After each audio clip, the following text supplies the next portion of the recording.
Hey everyone, welcome back to another episode of the Third and 20 Dynasty Podcast. I'm JT, joined by Jake and Frank. Season 2, Episode 12. Lounis, run away from the grind. Henry Ruggs has his first bad game in a while, and then naturally Lounis disappears. What do you know? Just classic Lounis, if you ask me. I don't know. I guess I could just jump right into what's going on. I think the biggest news is Zach Wilson hurt his PCL off Yep. play from Matt Judon. Jets fans were pretty angry because there was a couple like questionable personal foul calls that could have been made prior to that, and then there were no calls. So then, third time's a charm. Zach Wilson gets hit, lands awkwardly, PCL. Apparently, it's only a few weeks, 2 to 4, I think is what I saw. But definitely frustrating for the rookie quarterback who has not had a great start to the season so far. Frank, you were probably the highest on Zach Wilson out of the bunch. What's your concern level for Wilson? 0. Zero concern. Not I would really. be. I'd be a little bit. Like No. the injury itself doesn't really, like the actual physical injury doesn't really concern me at all. But it's just the fact that he's going to be missing time, and it's just like I just I need to see some kind of progression, some kind of wins, and like just throwing a couple less interceptions. I wouldn't really call a win when you're throwing 4 to begin with. So I don't know. I need to see more from Wilson. I'm definitely wavering on him the most out of any of these rookie QBs. I don't know. I'm chilling. I still really like Zach Wilson. The problem is that because of the apologists and the people that drafted him, dude, I can't get him at these discounts that at least other people seem to be able to get. I'm still offering projected super early first round picks. I'd still do it, and I'm getting no takers. So what are you gonna do? Really, no one's giving you early first or Zach Wilson. I mean, that's like I mean, one no league one's giving you Zach basically. Wilson. Oh, okay. So that one owner won't. I mean, I Roster. guess Excuse me.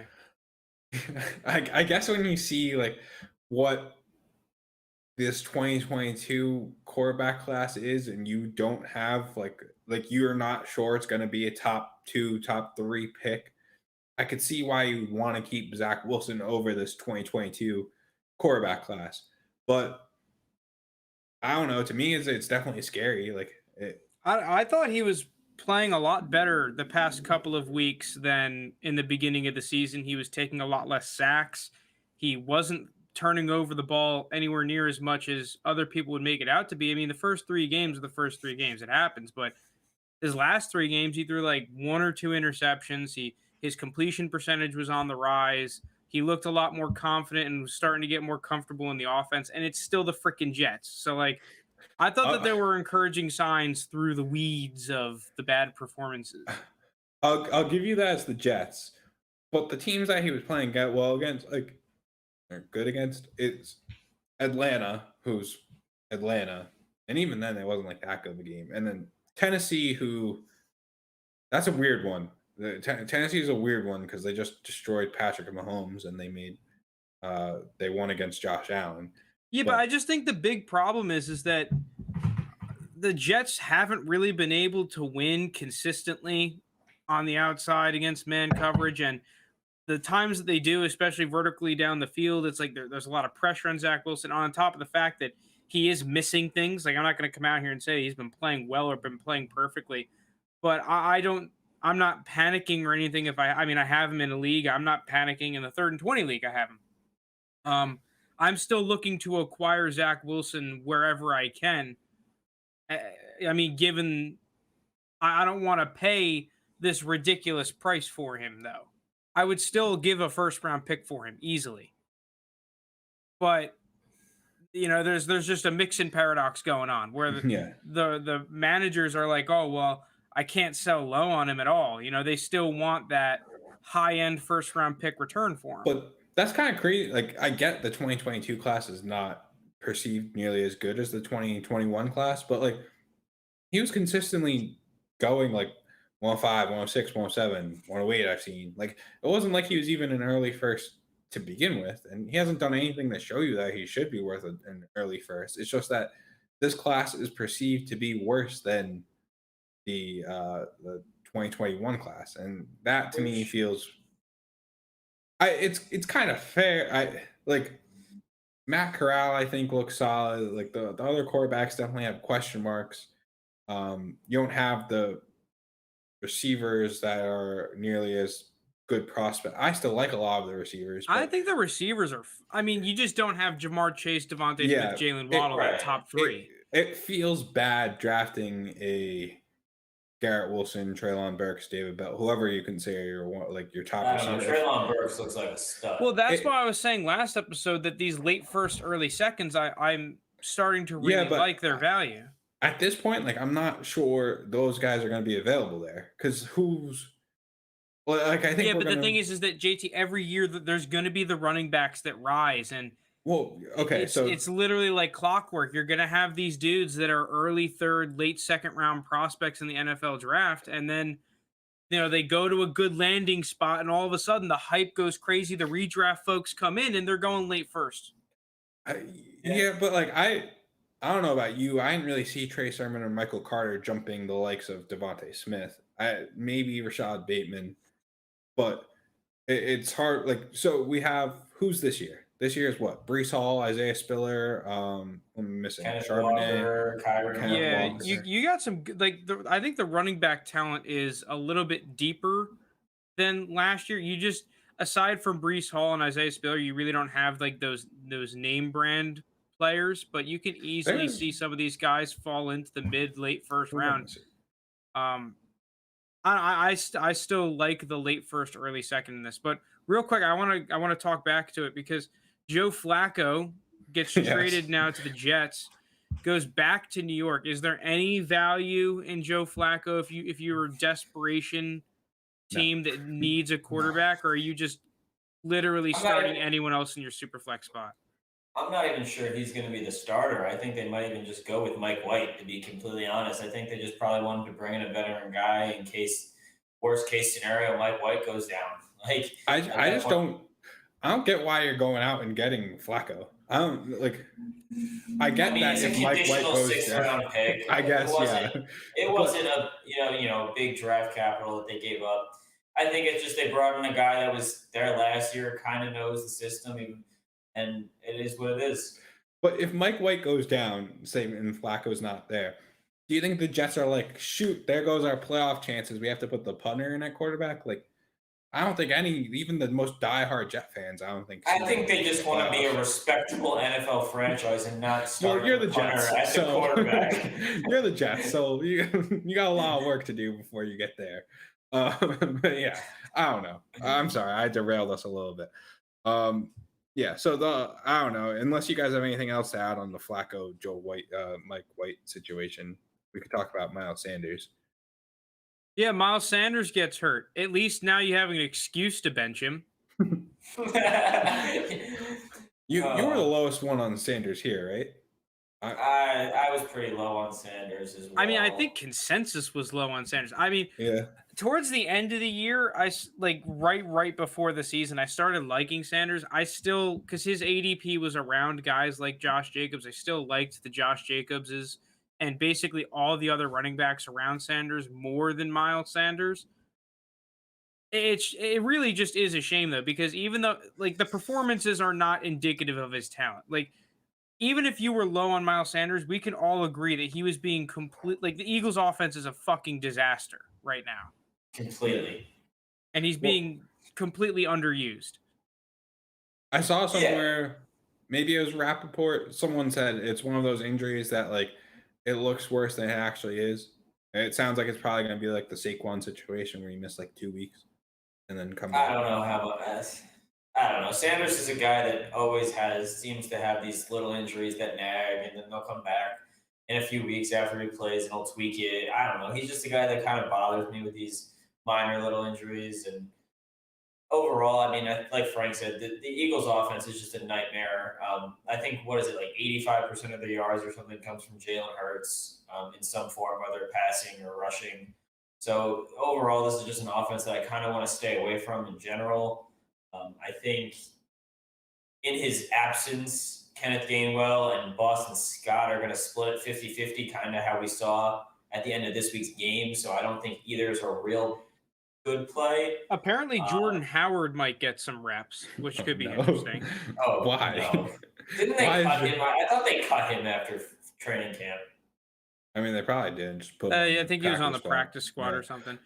Kenneth Gainwell is interesting though because he at least like Miles Sanders the first couple of years of his career. One of the reasons why he was so enticing for fantasy Was players his was receiving the receiving, and that has Yeah. seemed to have deteriorated in the past couple of seasons between last year him just sucking in the receiving game, and then this year the fact that they just don't want to throw him the ball. Plus, I still don't think he's all that great as a receiver. Kenneth Gainwell, though, at least is a very good receiver. He has been seeing a lot of targets in the receiving game, so maybe he's like a high-end flex play, like mid-tier RB2, possibly. Is that crazy? With the amount Potentially, with the but amount I of just- injuries, there's a lot of injuries at the running back position right now. There's bye weeks that are happening, and The Eagles suck, so they're probably going to be down in games. Yeah. Like, but also those running backs from previous years, like the Naheem Hines that you kind of counted on to kind of just pop up into the RB24 thing, like they're not there right now. So maybe he could be a solid flex play for a couple weeks. But I just don't. I think Sanders is going to come back, and then it's just going to be annoying to start either of them. Yep. All right. Looking on, Frank, you want to talk about draft pick values right now? What are your thoughts? So this is interesting because if you go and look at the keep trade cut values of draft picks, I should have had it so I could pull it up on the screen.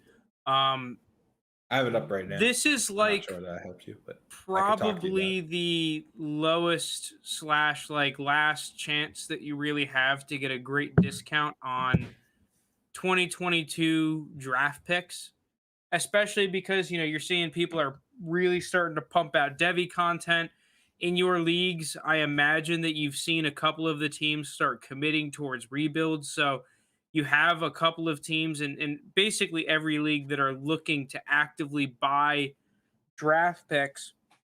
So it's just kind of a PSA that A, the values of draft picks are increasing, and B, like, if you're, especially if league mates that are going off a keep trade cut, like now is the time or never, unless you want to pay a premium on them for a specific player that you like coming into the draft. If you're just looking to liquidate into draft capital, I'm doing it now, or at least I'm really trying to do it now. I would wait like 1 or 2 more weeks. Yeah, but dude, I'm telling you, go look at the 20, like for any of the 2022 first round picks. Those are the only ones I looked at. They're all essentially at a year-long low right now because of the frenzy for players. I think they're going to continue to go down until the general population has their league trade deadline. Yeah, but I've seen too many people on Twitter start saying that the 2022 class is underrated, though. I don't think that's going to matter because what's going to happen here is, like I've said it every year, mid-season is the cheapest time you're going to buy these draft picks because you're going to have these teams think that they're better than they are, and you're going to have these teams committing to rebuilds, and you're going to have this swap here that everyone's happy with at this point. They're going to say, okay, I picked up a win-now piece that'll really put my team over the top, and I might have paid a little too much, but like it's fine as long as I make the playoffs, make a deep run, make some money in my league. So as soon as that trade deadline ends, now the tides kind of change, and everyone's like, okay, well I can't make any more trades this season. Like we're looking towards the draft, and at that point, that's when people like start to do their Devy research, and then they're like, oh, this guy's going to be here, and then the price. Once you can put a name to that draft pick and say, oh, that's going to be player X, Y, or Z, that's when the price of these picks starts to really escalate really fast. Yeah, that's my argument, though, is that is starting to happen now with all the Devy content that's being pushed. I think it's going to be, this is kind of a cop-out answer, it's going to be league dependent, but like I just checked a few leagues that I'm in, and like in the 3rd and 20 league, right now I'd say there's probably 10 teams that still think right now like I have a chance of making the playoffs. In our home league, there's probably 8 teams. In a different league, I saw probably another like 8 teams. So you do have it's going to start narrowing as things happen, right? Like your top running back gets injured and is out 6 weeks, so now you're no longer competing. This other guy's quarterback goes down, so now you don't have to try as hard to beat him out for the spot. Like I do feel like I'm more on Frank's side, where I think now is more likely going to be the time when the picks are lower. But I mean, you can wait a week. it's going to be negligible. It's not like going to be all of a sudden that the early first is now worth an extra second on top of what it just was last week. Like that's I'm just kind of coming from the perspective that now that we have a good amount of film on a lot of the college players, you're going to have a lot, like there's a lot more college football content now than there has been in the past couple of years, and that's just going to keep increasing as years go on. Like now more so than ever, you're able to say, oh, well, my early first round pick, there's Matt Corral there's going to be Breece Hall. Where last year that was kind of more so speculation. Now you can go look at mock drafts and big boards from a lot of like trusted sources to a certain extent and get a general idea of the types of prospects that are going to be there. And you can start saying, oh, well, yeah, I really like Treylon Burks this year. I really hope that I can target him with my projected 103 or whatever. So the more of that starts happening, the more that these picks are going to increase in value, and the more wins and losses happen in leagues, the smaller the pool of contending teams gets. So to me, that just means more competition trying to get these first round picks. The big issue though is like what players are getting traded for these picks? On the flip side, sorry to cut you off, JT, but Frank, as that pool of contenders shortens and becomes smaller, you're gonna have those teams being willing to pay up for that final piece to put them over the top, is what I'm saying. If they're willing to pay up, that means the price of draft picks is going down. I'm confused because I'm just coming at it from that, you have it like, holy jeez. Is that you, Jake? Yeah, there was a fire truck going by. Someone's house is burning down, probably. Holy smokes. Yeah, that's someone's roster right there. That's got the sun and the rebuild alarms. Yeah, I'm just kind of coming at it like in the beginning of the season. Right, in a lot of leagues, like you have put a one name team to any that's a of these rebuild. picks. Right, and that's what I'm saying is like now you're going to have more teams. You're going to have the two sides deviate more distinctly, which is exactly what you're saying. But I'm saying that contender bunch is going to be willing to pay more now because they see they're a piece away, and they don't want the other contender to go make the same trade. So they're going to bid against each other for these win now. Yeah, that's why I'm saying to do it now. Like, because I feel like if you wait another 2 weeks to do this, if you're a team that's like lower middle of the pack, then all of a sudden you have more rebuilding teams that are like, oh, I'm more willing to ship off Nick Chubb to a contender for 2 firsts plus. Whereas right now this week there might be like a 3-5 or whatever the record is. I forget what week we're in, where they're like, no, I still got a chance at the playoffs. I'm keeping on to these veteran pieces because I think I can still make the playoffs. I think in 2 weeks from now, if they lose another 2 games, then all of a sudden that team is going to start open to negotiations. And then if you're trying to sell, I don't really have a good example off the top of my head. Josh Jacobs, maybe. All of a sudden that contender is like, well, I'd rather just pay the 2 first plus and get a legit piece of Nick Chubb than pay just a first and get Josh Jacobs because I don't like Josh Jacobs, right? Something like that. I think that's a scenario that I'm looking to avoid, and I would rather try to get the picks now than wait 2 weeks if there's more competition in terms of rebuilding teams trying to get picks and trying to sell off players to contenders. I mean, if you want to know the low value picks, someone in our the league that we took over, the bad team in, Aaron Rodgers just went for like pick 102. Pick 102. Yeah, it's pretty set in stone 102 as well. Yeah. Like a guaranteed 102. So if you I would easily sell Aaron Rodgers if I'm a rebuilding team for 102. Yeah, that's why I'm thinking that right now is kind of like this week, next week is kind of the sweet spot to sell your assets for draft picks if you want to. because I just think the longer you wait, the more potential you have to be boned. That's my argument and my PSA. We can actually start getting into the Devy stuff now if you guys wanted to. Yeah, I mean, you kind of alluded to it with Treylon Burks. I mean, not that there's much to add other than he's good on that one. We've already talked about Treylon Burks enough on this pod. I don't know who I consider my wide receiver one. Just a side tangent. I think Treylon Burks. I think I'd probably say it's Burks Bell London. Burks Bell London. I think Garrett Wilson might be close. He's in there there as too. Well. I think Garrett Wilson's one of those dudes that we all recognize that he has really great talent. He's in a place where there's kind of a little bit of competition for targets. He still eats and gets his, but I have the feeling like if you replace Garrett Wilson with Drake London, it's almost like Garrett Wilson would be the kind of guy putting up those crazy stats and whatnot. I still really like the both of them right now too. So I'm not trying to diss any of these players. I wouldn't be upset with any of those four ending up on my team. I just think, I mean, I like this receiver class a lot right now. I think it's good. Solid. It's real. I think really this draft is starting to be sneaky good. I know that's probably recency bias just based on watching the college football this season, but like there's some players here that I it's obviously not as deep as last year's class or even the year before that. But there's some players that I really like here, and I think are going to have some sneaky value, like Frank said, early in the second round to middle of the second round.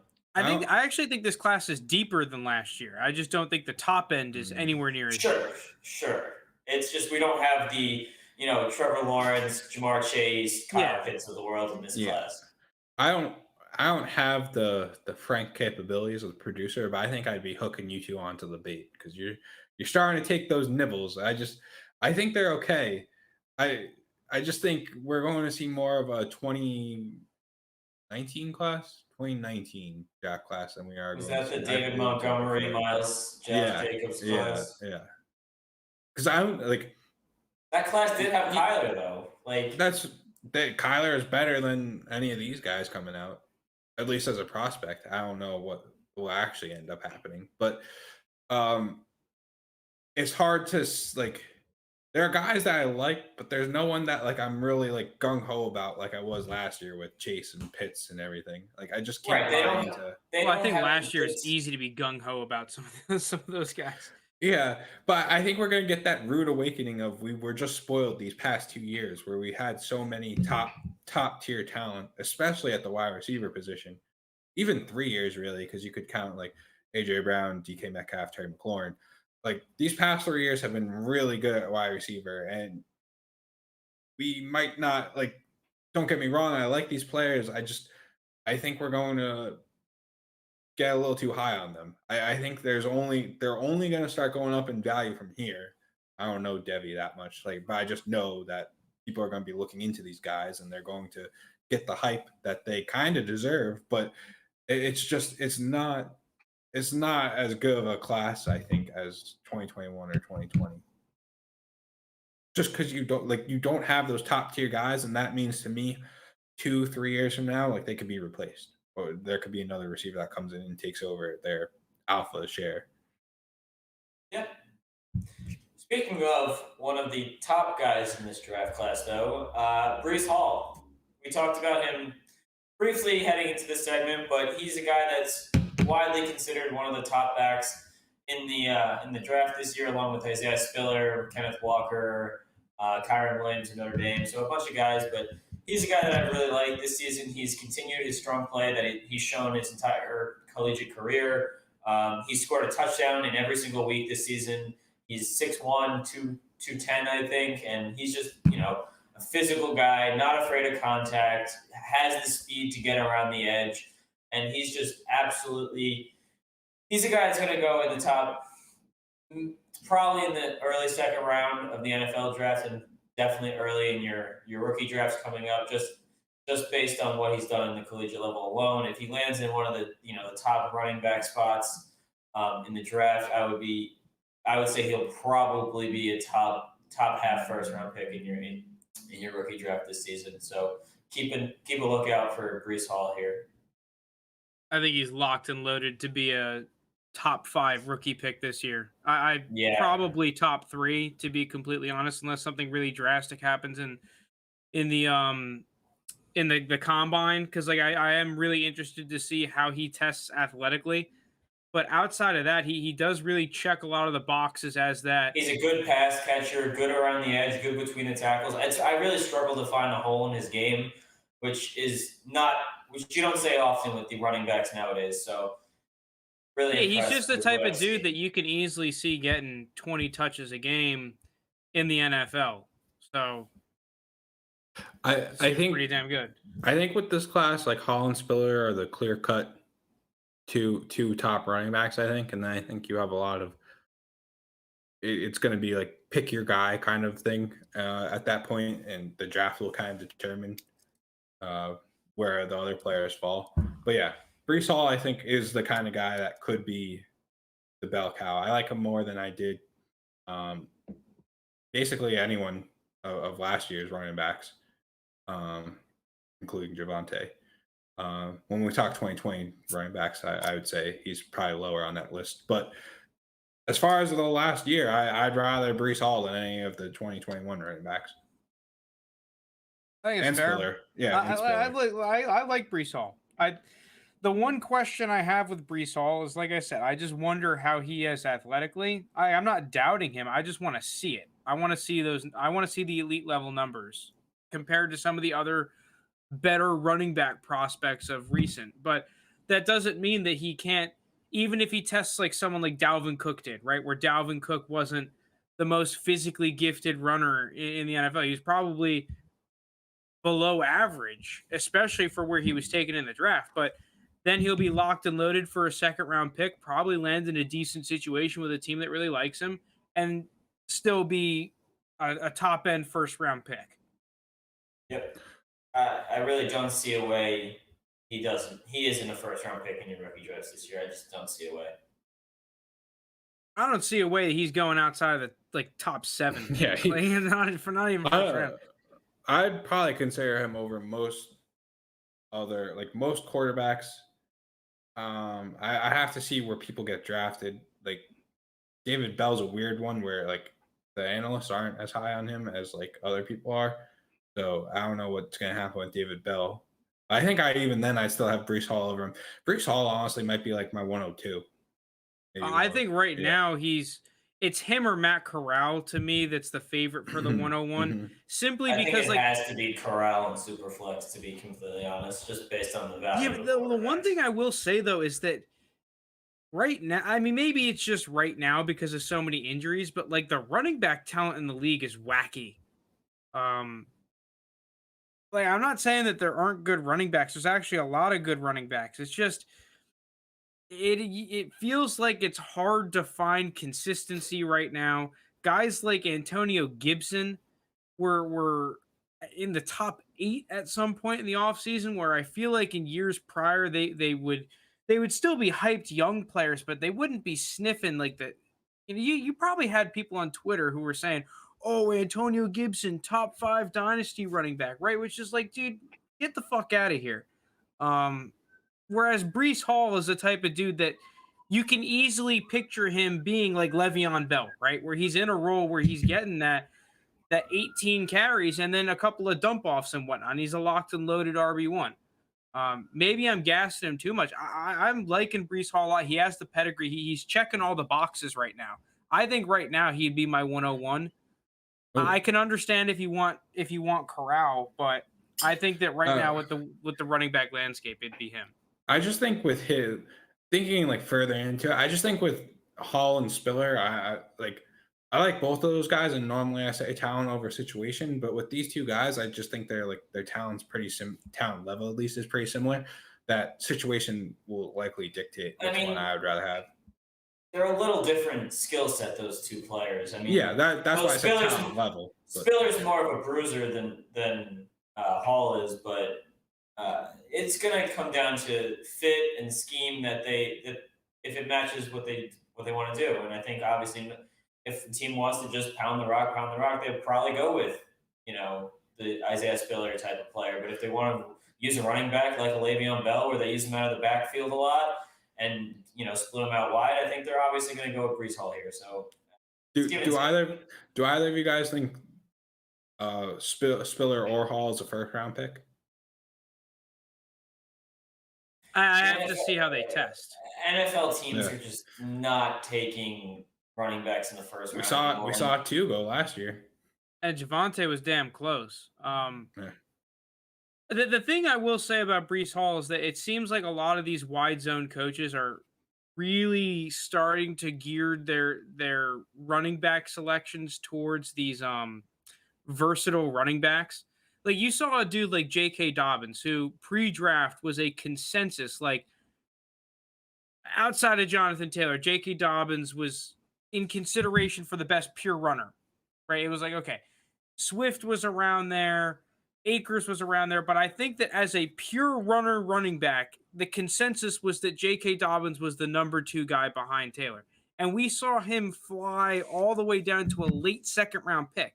I think largely due to the fact that he sucked in the passing game. You look at Najee and Etienne last year, right? They're first round picks. They're good running backs, but they were first round picks because they could catch the football and be dynamic in the passing game. That's, I think, that going to be the X factor for running backs in the draft is like, do you offer anything in the passing game? Yes or no? If it's not at an elite level to a point where I have a mismatch advantage, sorry, you're a second round pick, bud.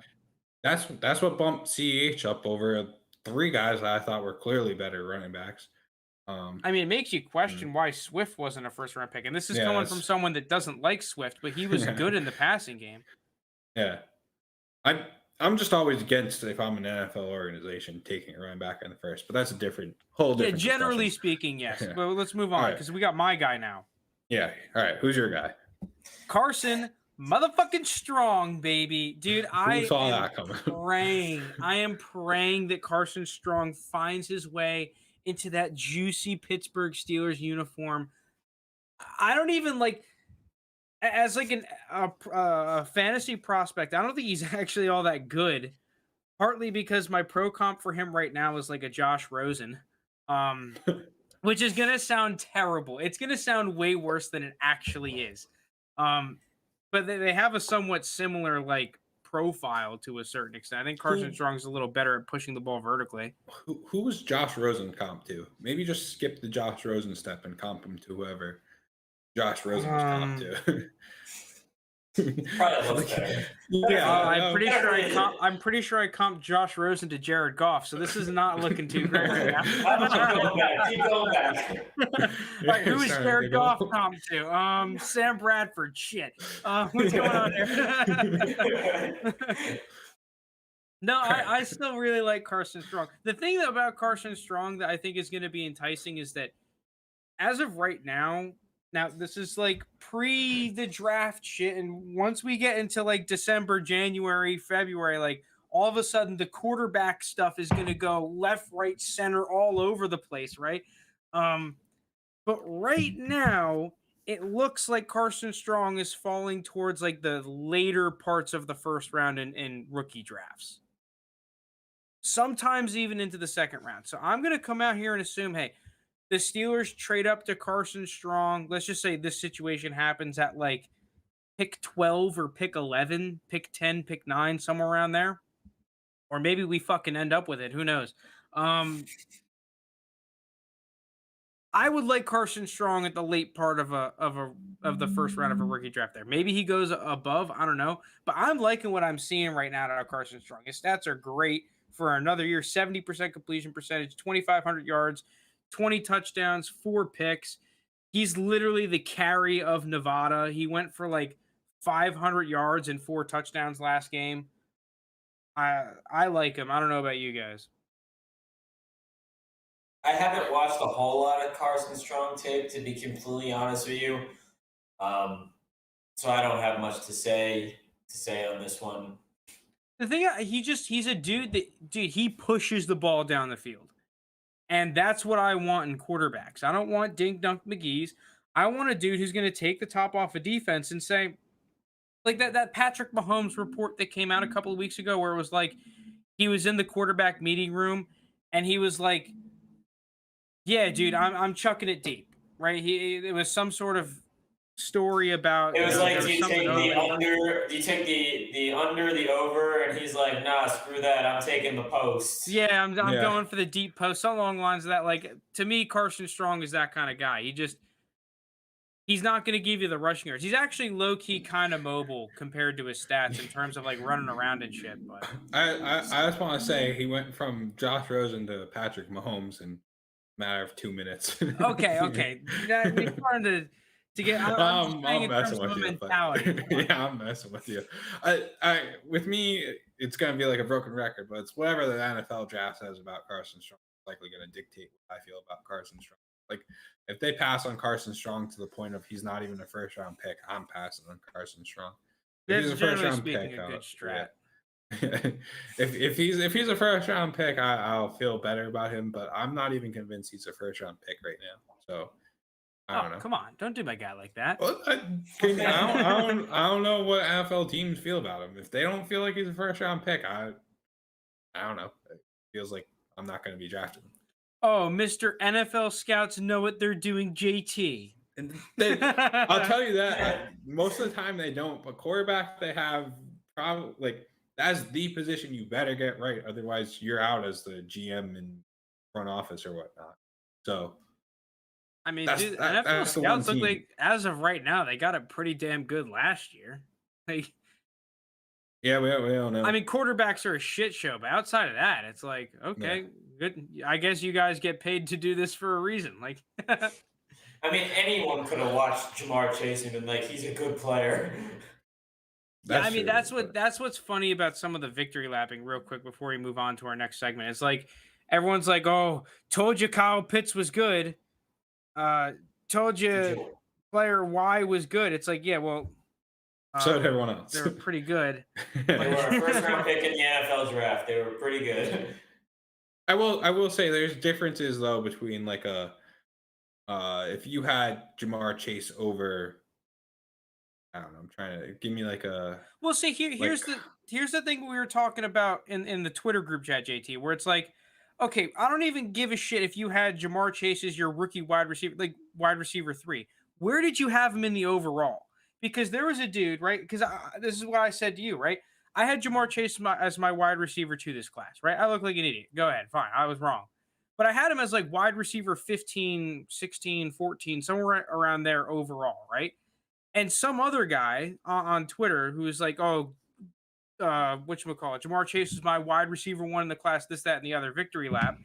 I looked at his dynasty rankings and like he also had him as overall wide receiver 15. So like, congrats, you had him as your rookie wide receiver 1, but that doesn't mean that you were higher on him than consensus. Like that's where to me the victory lap gets out of hand, because JT was someone that since day one had Jamar Chase as a top 10 receiver in the NFL.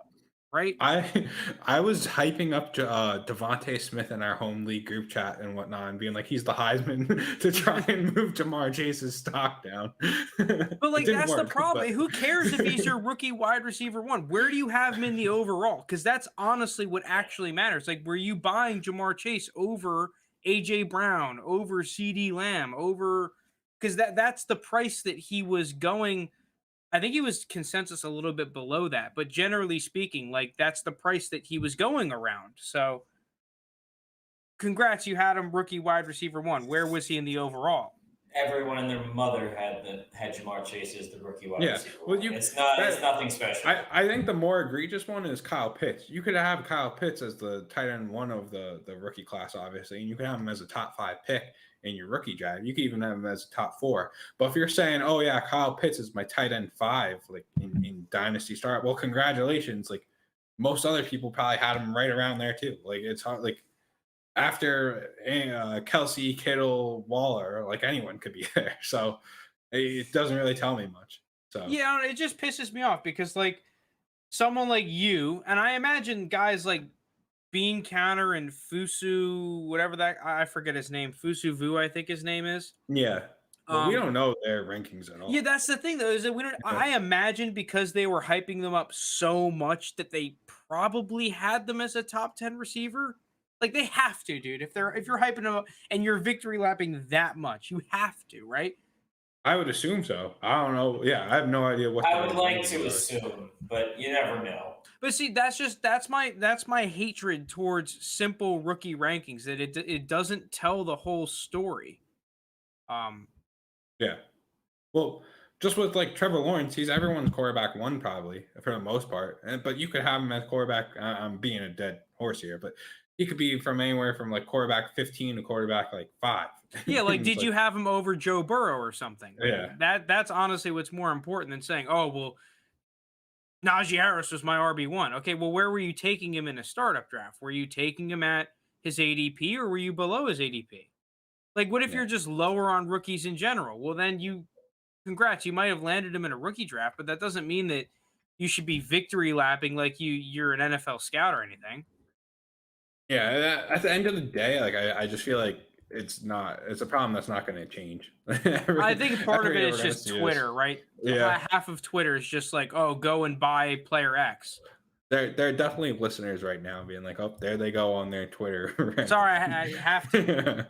I agree. It's annoying. It's there's certain accounts that have those 15, 20, 30,000 followers that are all like, look at me, I got this right. And it's like, you didn't get this right any more than anyone else did. Like, you didn't really stick your neck out for these players. Like, I don't know. You just followed consensus, essentially. Everyone's consensus. All right. Consensus Carl's out here, bro. Yeah. I mean, I almost have, not that I think, I'm sorry, I'm just going on, but like, it's fine. We have plenty of time, dude. Not that I think Kadarius Toney is set in stone as a good player at all or anything, right? But like, if you were one of those guys who legitimately was like, yeah, like Kadarius Toney is my wide receiver 2 of this class, like he's very good. Like, there are very few of them, but those very few should be able to be like, yeah, like look, consensus had him as wide receiver 7. He's actually the wide receiver 2 in the class. Like, I had him way higher. I'll allow it. But there's just so few of those people, and that also didn't have like Jamar Chase as like wide receiver 6. That like I don't want to hear it. Like, sure, you had Kadarius Toney at 2, but you had Chase in the 6. Okay, that dude that was like, listen, I understand there's being low on Jamar Chase. I was lower on Jamar Chase than consensus, at least in rookie drafts. Wide receiver 6. There was there were so many people that, and this is what gives the people at Grind Film like a tough. And it's not their fault, but there are people that are like, yeah, I watched the tape. Like, they probably saw highlight videos and whatnot, and we're like, yeah, Jamar Chase just can't separate. He's not gonna be able to beat actual NFL corners like on this man-to-man level to get the ball. And it's just like, you clearly don't know what you're talking about then. But there's like that small but vocal minority of those people. Well, the problem with film guys is that it's like, at least the analytics guys, they're generally speaking all on the same page. With the film guys, you have some guys saying, oh, Jamar Chase has the best film I've ever seen. And you have other film guys that are saying, oh, well, Jamar Chase sucks ass. It's like, well, obviously this is completely like bias and like, there's no way that the film says both of that. Frank, you posted in the Dynasty Reddit. I think you guys were talking about the 2020 running back class, and I forget which specific players you were talking about, but you put out your rankings of when you watched the film, what you thought these guys were as prospects. And this other guy just goes and comments and was like, yeah, it sucks. This is the worst I've seen. And it ended up like, it wasn't like bad at all or anything, but it's just like, yeah, I mean, people were saying like I was a freaking idiot. Because I liked Javonte early on because I watched a couple of USC games, and it's like, oh, dude, there's no way you can have Javonte as your RB1. I mean, whether he is or isn't right now, there are plenty of people that ended up having him there. I mean, the other thing too, though, with Jamar Chase, at least I can say, is like, I mean, he got a lot better from college. Like, that's clearly apparent. Like, I could at least understand some of the people saying like, oh, well, he couldn't separate or whatever. Like, well, he just got a lot fucking better. Like, you look at, and also the Bengals are asking him to do a lot more now too, right? And him and Burrow are being asked to do a lot more complex things in the Bengals offense, where it's like, okay, depending on the leverage of the corner, he can either do a comeback or keep going on a go. Like, stuff like that wasn't in the LSU offense as much. It was more so just like, okay, must outside release go, Jamar Chase. If it's one-on-one, just chuck it up to him. like in the NFL, unsurprisingly, the concepts are more difficult. And we're seeing that happen. And Jamar Chase hadn't played football in like 2 years. Well, he got a lot better since he played a while ago, right? His routes are fucking insane now, dude. He's torching people. This is something like I didn't really consider, and it's a little bit off topic, but we're talking about the Bengals and Burrow. Did you see what Burrow said about like playing in the SEC and stuff? It's something that I like knew in the back of my head, but didn't consider. Like a night game in like in LSU, like Death Valley, or no, that's Clemson, right? But a night game in LSU. A night game in LSU though has to be way crazier than any Cincinnati Bengal game. Like there's no way that's just something I never considered. Like the atmosphere and like what's going on and what people are chanting at you is so different. It's only at those top SEC schools. Dude, JT, you're telling me that a 1 p.m. game in Miami, that atmosphere isn't tough to play in? Yeah. I mean, like in the back of my head, I recognize that, but like I just never like when they're like, yeah, like we're in Baltimore at 1 p.m. Like the stuff that these fans are yelling at is so different than like what's going on with these Alabama fans who live, breathe, die football. I could see why, you transition to the NFL better. But yeah, drunk college students are pretty good at getting rowdy. Just ask Lane Kiffin. All right. Lane Kiffin is a drunk college student. Enough rants about Twitter and rookie rankings and whatnot. All right. New segment. We're going to be dropping some contender buys before the trade deadlines happen in your leagues if you have them. We know we just talked about what the picks were worth and everything and what to get for picks. But if you truly believe you're a contender, we'll be probably breaking down a position group each week or looking to maybe if there's quieter weeks, we'll do that. So right now we got the tight ends. I guess I'll kick us off. I think Tyler Higbee is actually a good buy. I don't really like Tyler Higbee too. I don't like. I can't even do that. I wish I could do that. I don't even like Higbee that much. But it's just like, first off, he's on the Rams with Matt Stafford, who's just looked very good so far on the Rams. I'm pulling up his schedule though, because that's what I'm actually interested in. Because if you're making these buys for these like lower rated players, like we were talking about last year with certain guys, you're gonna want guys that have favorable playoff schedules, right? And a lot can change in the 1,000%. That is like massive. It's like if you're buying someone specifically for a playoff run, like that's especially for running backs. I think it's more apparent for running backs than receivers and tight ends and quarterbacks, but it still matters. I'm just looking right here, right? It's looking like it's you're giving me Higbee for he's in the void of the late second, early third, apparently on Keep Trade Cut, which I think is right around where I'd value him. I'd totally toss a 2022 late second for Higbee, who gets I'm assuming playoffs are weeks 15, 16, 17 this year. That's a Seattle, Minnesota, Baltimore matchup. Baltimore has been the worst team defending against tight ends, like by far. I don't know. I've been looking in for the stardom syndrome. It's very interesting. It's kind of like how Arizona was last year, where it's like if you have a tight end playing against this team, like they're going to give you good numbers. And I mean, it can change, like we're talking about, but like tossing out that late second for Higbee, who still will have value after this year. I don't think he's that bad of a dart throw. What's funny is that I have not liked Tyler Higbee for a large portion of me neither. I still don't like Tyler Higbee. The thing is though, is I can at least respect JT's argument in that he's not priced like a Dalton Schultz. No. He's not priced like one of these dudes that could be a Dalton Schultz. And I think Higbee, like situation check, how they use him in the offense. I mean, he's kind of just like the bigger Cooper Kupp. And obviously Cooper Kupp is a better player, right? And is going to get more targets and whatnot. But if you look at the game against the Lions last week, dude, teams are just saying, okay, fuck you, Cooper Kupp. We are going to straight up Calvin Johnson bracket your ass and make someone else beat us. Which then leads to a lot, like if they're going to play like a pattern matching zone, then Tyler Higbee is kind of the next guy up, because if they're going to play off man, they're usually going to Van Jefferson or Robert Woods.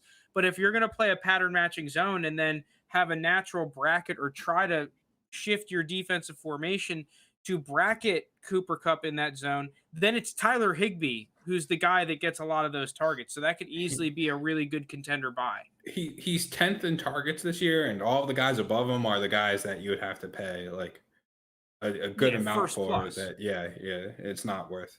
So that's why I think that's a really good buy if executed correctly. Good one, JT. Thanks. So, I'll give myself a pat on the back. It's been a while.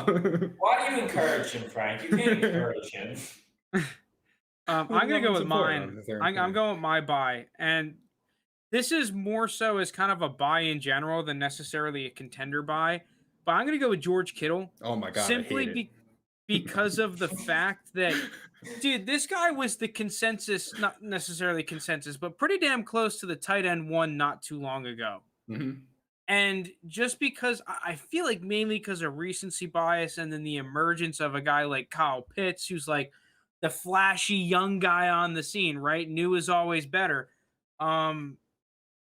Kittle's kind of been kicked to the curb a little bit. And if you're able to get him for his keep trade cut value, which apparently he is close to Marquise Hollywood Brown. Oh my God. In value. I don't think you'll actually be able to get that. But if you're somehow able to do something along the lines of that, being able to move a Mike Williams into a George Kittle, and especially not in tight end Premier League, you're going to have to shell up. Regardless, I think when Kittle comes back, we're going to see it, dude.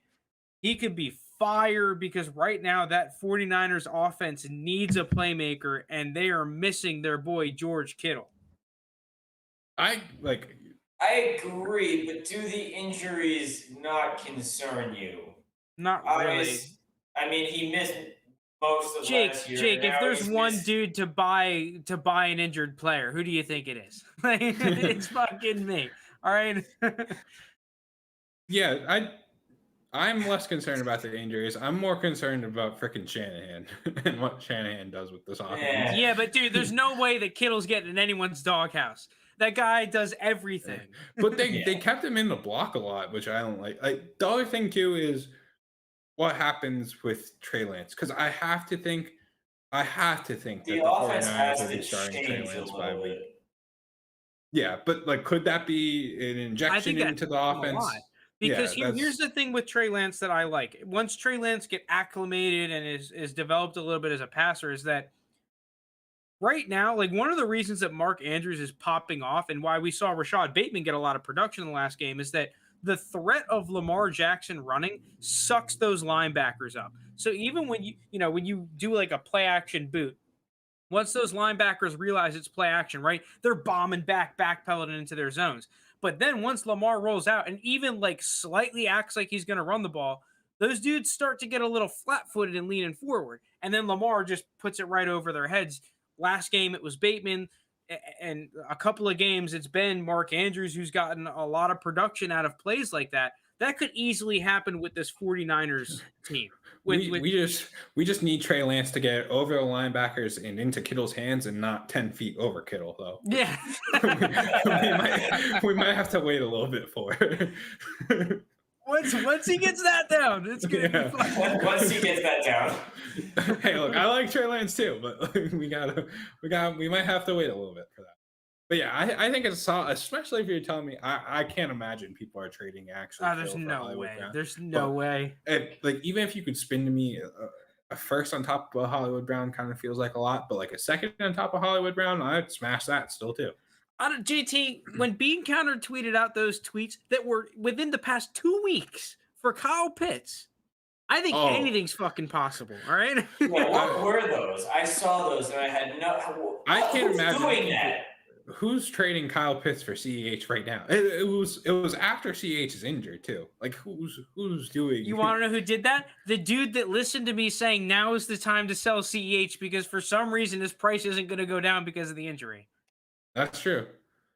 But you're telling me I did not expect that kind of result. Yeah. You're telling me I can move CEH for Kyle Pitts. CEH would have been so gone. I would have driven my little phone to the airport to then go find the guy to give him to accept the offer. Oh my God, that's crazy. Yeah, my thumb would have been through the accept button.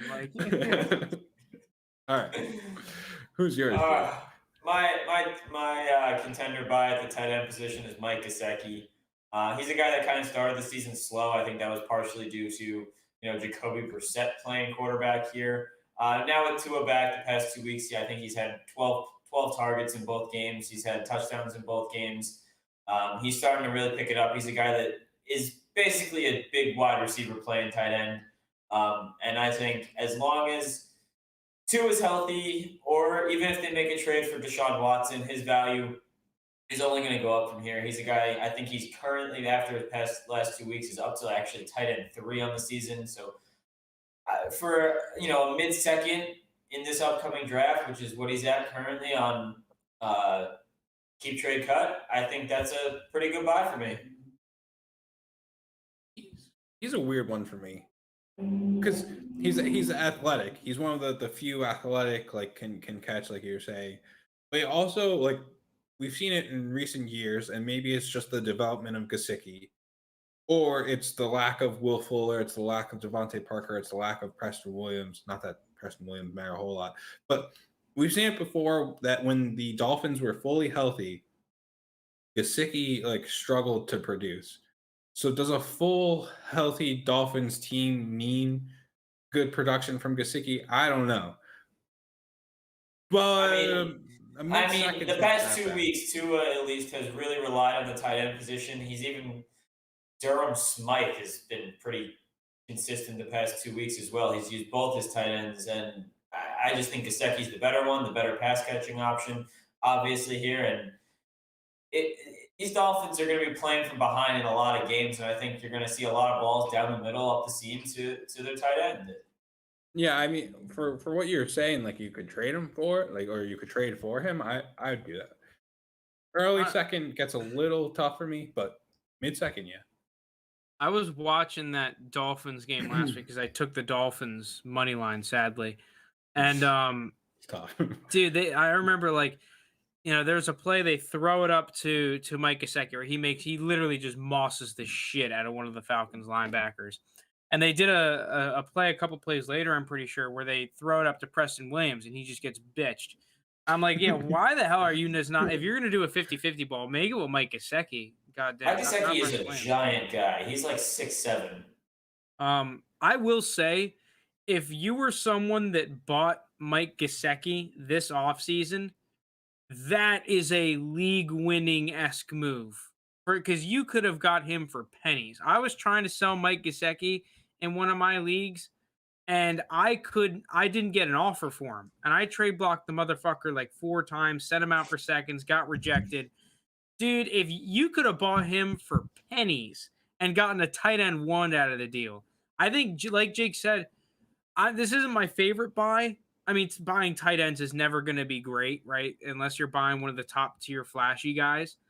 But I still think because there's still a decent amount of Gesicki hate going around, and because it's the Dolphins, that you could get a deal done around a second-round pick, maybe a little bit more.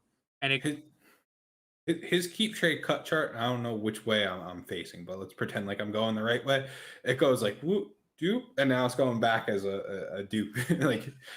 The time you were trying to sell him was the worst time and the best time to buy Gesicki. But I still don't think that he's getting a ton of hype or anything. I do think that he still could be bought for a reasonable price. He's basically a little bit below right now where he was at the end of last season, basically, which is where people had him hyped a lot still. So yeah, I think he can go up from here. You'll have to pay up now, but it's doable. It's just I'm not willing to give up a first. I wouldn't give up a first either. But I don't know if the person who has him in your league is going to try. I think they're going to try and finagle a first out of you. I'd sell him for less than a first. I have Mike Gesicki in a league.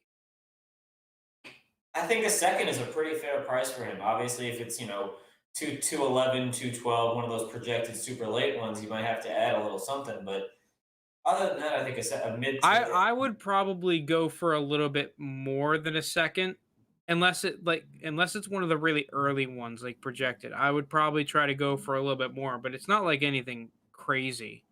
So you do a pick swap or something, you could get him. And I mean, that's if you're a contender that's like, oh, I need a tight end. Right. I want to do a study on this, but there's a big void between players who are considered to be worth the late first and players who are considered to be worth an early second. And I think that's a perfect spot where there's a big gap. Yeah, and I think that's a spot where you could start stonking and maneuvering and day trading those kind of players. But it's a risky business, though. Yeah, I actually have that defined in my rankings. We're going to be talking about a guy in our next segment that fits that bill perfectly right now.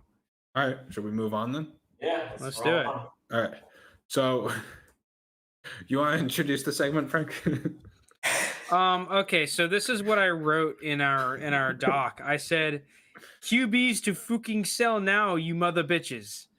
Essentially, the segment, in lack of actual words, is QBs that we think their situation could or will change, and should you buy, sell, hold, or sell them for literally anything like a dirty shoelace? Yes. That's the segment. That's it. That's the segment. All right. So kicking it off, we've seen recently that keep trade cuts not as accurate, I think, as it used to be. So this is going to be we're going to have to maybe play around with the stuff here. But we're kicking it off with Jared Goff. Obviously, Detroit Lions are 0-7. He's currently ranked around a late second on keep trade cut. We, across the board, have a sell on him. So that does... Ooh, Jared Goff? You guys have hold. Oh, no, here. sorry. I have hold, yes. Sorry, I'm looking at the next guy. I'm looking at the next guy. Are you guys seeing this in our rebuild league? There's like 9 trades going on. What is happening? Yeah, I don't know what's going on in that league. I could do a quick check. But while I'm looking, I just think the thing with Jared Goff is I'm not convinced, even if they have they have a first round pick, but are they going to go with Matt Corral? I'm always the proponent of you take quarterback, but like if they're not loving it, like they can move out of that first overall pick. Who did it? The Browns was Carson Wentz wasn't, but the Browns. Jared Goff. The Browns didn't move off Jared Goff though, right? The Browns moved off Carson Wentz. Is that right? Am I saying that right? I'm pretty sure the Browns moved off Carson Wentz with the Eagles, and they got a lot of good stuff. Yeah. So yeah, they got a I could see the Lions doing this because the Lions need a little bit of everything, and I think if you want to punt and wait for 2023 to go and pick that quarterback, I don't hate it for the Lions. Normally, I'm a proponent of always go quarterback, but when you have the 101 and you can literally command whatever for that pick. Well, yeah, like if you can get a haul, like you're right. Yeah. Why not? Aren't they're going to be paying Goff no matter what? I'm pretty sure at that point. Goff has dead cap space if you cut him. So. All right, what went down there? Here's the problem I have with Jared Goff, and the reason why I am saying I would sell him for a second round pick. I would, at this point, unless I was like really starving for quarterbacks, I would be looking to sell. It's not like a hard sell, right? I'm not selling him for the dirty shoelace. I'm just looking to sell him for value.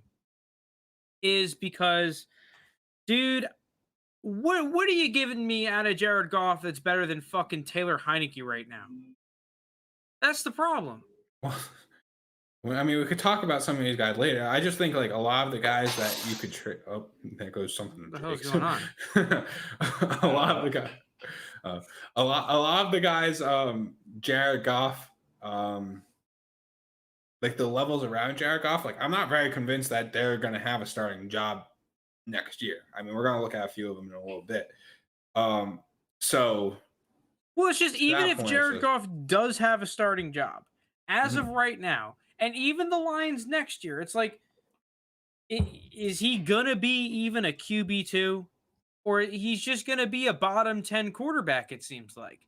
So at first he was doing all right. Maybe if the Lions consistently keep getting down in games and he can get some garbage time, maybe I'll switch to a hold like with you guys, but I would definitely be throwing out some offers to see if I could just get value for Jared Goff. If I had a couple of quarterbacks already. The problem with Jared Goff is the Goff owner isn't going to sell for this late second value just because it's like Frank said, it's not worth it. Like you're not going to find a starting quarterback much cheaper that potentially will have a job next year, put it that way. So it's just one of these things you're just going to have to ride it out. I'm so on and off with Jared Goff, dude. It's just like, because the problem with Jared Goff is that his bad games are like, dude, really they're bad. atrocious. Like no hope type of bad games. And that's the problem with Daniel Jones too. We're gonna get into him. It's just like, dude, you look at his bad games and you question how he got to the NFL. Like, all right, He's we been can move bad on. this year, but that's fine. We can move off Goff right now. We could go to. I think this guy's very interesting. Jalen Hurts. I think he's been a quarterback one in every single game he's played so far this season. I believe he is the only fantasy player to score over 20 points in every single game this season. Definitely possible. I'm not going to look that up, but I'm just going to take your word for it. I still think a sell. I think a sell. And the reason I think a sell is they have 3 first-round picks.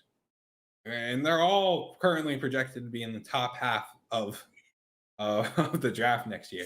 Now, does that mean they go quarterback? Like, is Jalen Hurts much worse than any of these prospects? I don't necessarily think so, but those first can mean you trade for another quarterback. Aaron Rodgers. I mean, I don't think Deshaun wants to go to Philly, right? Not that like Deshaun would be a pick, but like I think he rejected them. Yeah. I think he's like the only team that, Yeah. that he rejected. Kind of sucks. Yeah. The only team. He was just like anywhere but Philly. I don't know why too, because I think he was okay with going to the Jets before, which is nuts to me. He was okay going to the Jets. Yeah. All right. So whatever. But that is so there's a lot of questionable things about Deshaun Watson.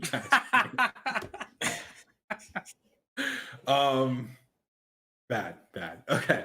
Jalen Hurts. Philly's got to look and be like, all right, is this guy a winner or is he not? And I don't know. Like, I currently don't think he's a winner. So he's also, the thing that I have about Jalen Hurts is that he is a better fantasy quarterback than actual quarterback. He's a guy that's going to go. There, Jake. Yeah, I think that's what everyone said. Yeah. I'm not saying it's a hot take. I'm just stating a fact. So, like, obviously, the hate I get. Frank's dying over there.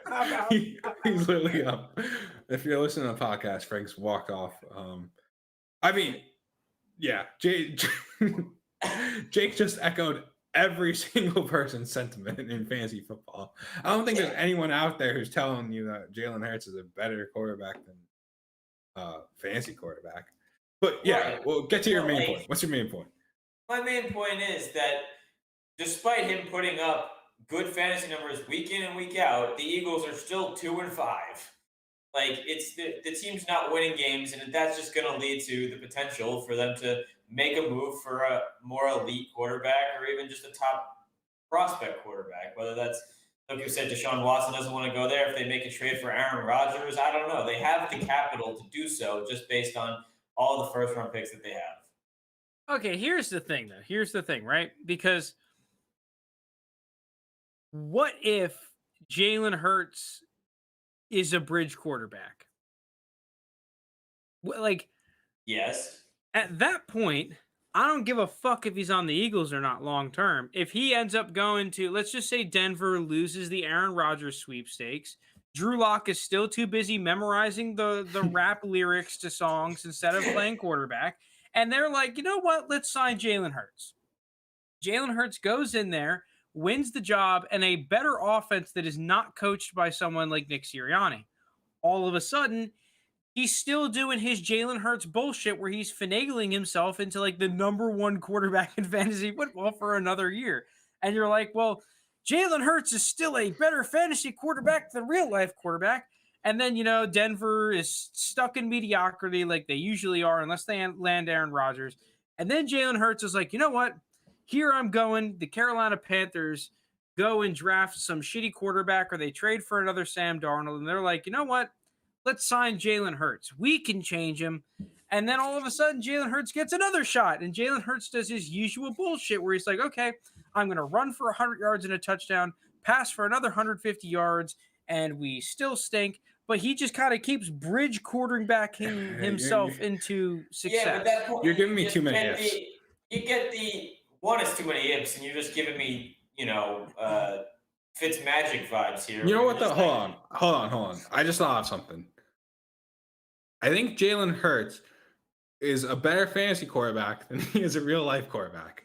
And really? I think that's very profound. No, but my actual point is, a lot of ifs. And the other thing too is Lounis, our Eagles apologist, who will get any Eagles player ever, is trying to hedge Jalen Hurts already. Like, he's trying to trade for other quarterbacks that he thinks will be, more consistent, have longer career and future. He's out here trying to trade for the You want to know what the move Eagles is? Quarterback. The move is to sell Jalen Hurts and then buy him once he gets cut or traded or whatever. Yeah, I think that's fair, because the thing is, I think it goes two ways with Jalen Hurts, right? Like, I just don't think he ever hits that Lamar Jackson level. Obviously, that's super high. But so where we have him right now at that late first, it either tanks or it goes up like slightly to like a mid first. Like, I think that's the where we're at with Jalen Hurts currently. Like, because even if he does cement himself as the starter, which it's going to take a lot for him to do so, people are still going to say like, oh, like, you can't do this, you can't do that. To the point of, at that point, I'd rather just re-roll on that mid first. Okay, but since we're all saying sell, like, are you selling him for like a mid second right now, or are you just going to hold him at that point? No, I think that's one of the problems with Jalen Hurts is that he's valued as a late first, right? He's a great quarterback for fantasy, but no one is out there saying, oh, yeah, can't wait to buy Jalen Hurts at my first round pick. I really doubt. Okay, maybe there are a couple of people, but I'm not one of those guys. I imagine that most people aren't. And the other factor is that, like, dude, Jalen Hurts is like, he's like the kind of player you want on your football team at the end of the day. Like, he's the type of dude that, like, he works really hard. He's a locker room kind of a guy. Everyone that's worked with Jalen Hurts has only had rave reviews about him and been like, yeah, this guy is like easily one of my favorite football players I've ever coached. Jalen Hurts or Zach Wilson, Frank? Jalen Hurts is ranked above Zach Wilson on Keep Trade Cut by a decent amount too. We got him to walk off set twice today. I know. I think he just probably didn't get his steps in today, to be honest. He just Frank didn't leave that chair today. Yeah, I got to record a podcast for an hour and a half. You guys wonder why I question Keep Trade Cut. What the fuck? I don't know what to tell you. I mean, I truly believe it is easier to trade for Zach Wilson than Jalen Hurts. Absolutely. Okay, I have some trades to offer.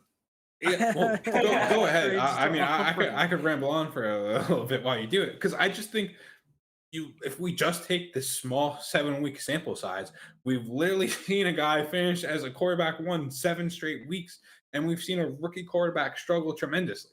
And it's just recency bias, sure, but at the same time, Jalen Hurts hasn't played that many games other than these 7 games either. So maybe what we're seeing is what we're going to get, which is good fantasy, not good real life, like Jake profoundly said earlier.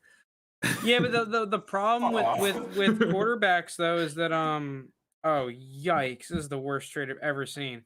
Dude, I got offered a trade Russell Wilson and Kadarius Toney for Ben Roethlisberger, a first Yeah. and a second. Yeah, that's a fat Nope. decline. Dude, another trade completed in our rebuild league. What is going on? Was that 1 QB or 2? That's super flex. Oh yeah, that's horrendous. All right, moving on though. I mean, Jalen Hurts is probably one of the most interesting, right? Because I feel like everyone. Yeah. But someone else who is interesting is Daniel Jones, because I don't know where Frank's, I guess, going to. I mean, he could fall right in the middle probably, but I'm at a sell for Daniel Jones, maybe even a hard sell for Daniel Jones. Frank's at a buy. I mean, not No, Frank, Jake's sorry, at a buy. Jake's at a buy. Jake's at a buy. And I guess I could just kick it off here where my concerns about Daniel Jones, and maybe Jake can try and sway me the other way. It's just I don't think Gettleman's going to maintain being the GM. Like this Giants team just isn't winning. Like I think they're going to have to make that change. Then you're bringing in a new ownership group or new GM group, sorry, front office. That's what I'm looking for. That's the word. And they have no loyalty to Daniel Jones. And Daniel Jones has shown some flashes, but not nearly enough to make you think that's the guy I want to rebuild around. That's the guy that I want to, stake my career on as this new front office guy. And to me, that's similar to Sam Darnold last year. I think that's just Daniel Jones this year. They're going to be like, all right, we're good. We've seen what we want to see. We're just going to go in a different direction. We're not going to do the whole sunk cost thing with you. Yeah, I mean, that is the concern that people have with Daniel Jones is the Giants are 2-5 and are looking and have 2 first-round picks next year that are both looking to be top 10 at this moment. So, it's one of those things where, they have the draft capital to make a trade. They have the draft capital to move up to get the quarterback they want. And like you said, it'll likely be a new front office group that isn't tied to Daniel Jones at all. With that being said, the issues with the Giants this year have not been Daniel Jones related. They have not. They've had so many other issues. The defense can't stop anybody besides for Sam Darnold last week, which was just shows how I feel about Sam Darnold. And then every weapon on the offense is hurt once again between Galladay, Shepard, Slayton, Barkley, Tony, Saquon, every single weapon. You're down to your practice squad weapons here. The offensive you had Dante line, Pettis going out there. Exactly. Showing out. Exactly. The offensive line is very questionable at best. I mean, there's just so many holes on this team to stack up on top of this isn't a great quarterback class. So I just think Daniel Jones will get another shot. And when he's played, he's put up good fantasy numbers because similar to Jalen Hurts, he runs the ball a decent amount. He passes the ball a decent amount, and he ends up putting up a decent fantasy day most times. So he's a guy that I think you can get for, an early to mid-second, and he's worth that price because I do think he will be the quarterback next year for the Giants. I just can't imagine. Are people actually giving up that kind of price that for Daniel Jones? I mean, if you can get him for even cheaper, great. That's my point. Yeah. Look, I'm thinking if I could sell him for that price, see Daniel Jones. I don't think Daniel Jones is a starter. I'm almost positive he's not a starter 2 years from now. And to me, that's get out now before it's too late. Maybe. Frank, what do you think? Dude, I don't know what to think with Daniel Jones, man. I think first off, if early second means 201 or 202, I'd probably sell Daniel Jones for a good receiver prospect. Sure. But I really doubt that happens. That's super early of a second round pick. I agree. I wouldn't give up. But if you're talking, 204 to 207, some pick in there. Yeah, exactly. I'm thinking more hold there. I actually think, I have to look at it again, but I think when I was looking at Keep Trade Cut, he was one of those guys that fell into the void he was between the late first and the early second. And that means an early second to me. So I think I'm firmly in the hold Daniel Jones category. I really doubt that you're going to get a buyer to make it worth selling Daniel Jones outside of some really interesting circumstances. All right. Let's move on to another interesting guy, Tua. Frank's got the sell tag on him. Jake and I have the buy tag on Tua. He's currently ranked on Keep Trade Cut around a late first. I don't know. It's weird with this Dolphins organization. I almost made Tua hold, but I do think he's still a buy at this point in time, just because I don't see any quarterbacks coming out that are going to be any better than Tua. I don't see any what is it called? I don't see other than Deshaun Watson possibly ending up there. I don't see what the Dolphins do otherwise to get a better quarterback than Tua there. It's just I think he's the Dolphin. If the Dolphins are smart, I think that's who you commit to, and that's who you build your organization around. But I don't think. I just said it out loud. Yeah, I just said out loud. Yeah. As soon as I said it out loud, I kind of just realized, oh wait, we're talking about the Dolphins. Like I don't know what that means. I might be having buyer's remorse right now if I just bought Tua. I'll sell Tua for like any first round pick I can get. I think that I'd rather just move into someone that's cheaper and I could get similar production. I'll miss out on the upside because I understand that Tua is still a good prospect. I don't think Tua is a bad quarterback. I really think that he's average at best, so I'd rather have the first round pick. Right, but I personally think the Tua hate right now is almost gone too far to an extent. So like this is a good time to buy. I agree with that. I do not think that you will get a first round pick for Tua a lot. I think you could in some leagues, you couldn't in some other leagues. I would be on the first round pick side of the deal if possible. But from consensus, I agree with Jake. I think the hate has gone too far to the point where if you could pick him up for less than a first, I will buy for that. I mean, people are saying that if if they trade for Deshaun Watson, like they're acting like Tua's career is over. Like I don't necessarily think that's the case. I think it might be good for his career to get away from this organization, go somewhere that's more competent. That has one offensive coordinator that's good instead of trying to have two that are both bad. That's true. That's very true. It kind of just knocked me off whatever I was about to say. I just think with Tua, it's like who are you getting that's better than Tua any other way? Oh, this is what I was gonna say, right? We have Tua right now ranked as a late first. Daniel Jones is ranked as an early second. Like if I can move Daniel Jones in just a little bit extra to get Tua, like I just don't think that's why I'm saying it. I just don't think you could do that. Like exactly. Who's out here actually? That's why I'm saying Tua is a buy because like who's trading Daniel Jones in a little bit for Tua? But if you could do that, I think that Daniel Jones is more so around a mid-second, and then Tua's in the void where a contender and it changes a little bit if it's a 6-point passing touchdown league because then the quarterbacks are boosted even a little bit more. So I think you will get a first-round pick in those leagues, and if you're a real ass contender and you have a nasty roster and you know that that's going to be a 112 or a 111. Go ahead, buy Tua. I think that's a good move and worth the risk. Outside of that, though, I don't want to trade my first for Tua. Fuck that. I'd much rather go and finagle the second round picks for someone else. Who would you rather have, Tua or Baker? That's actually a really interesting question because I was thinking about that. I think I'd rather have Baker. I think I would too. And if I could, and I think Keep Trade Cut currently has Tua ranked a little bit above Baker. So to that point, I think if I could pivot into Baker, I think that might be. You want to know what the problem is? You need to combine Tua and Baker. You just need to like morph them into one player, and then you'd have a really good quarterback. That's true. Yeah. What's interesting is both have been hindered by injuries, by coordinators and coaching staffs, and lack of weapons. Well, see, the Browns finally seem to have some kind of stability, and that's and then he goes and gets injured. Yeah.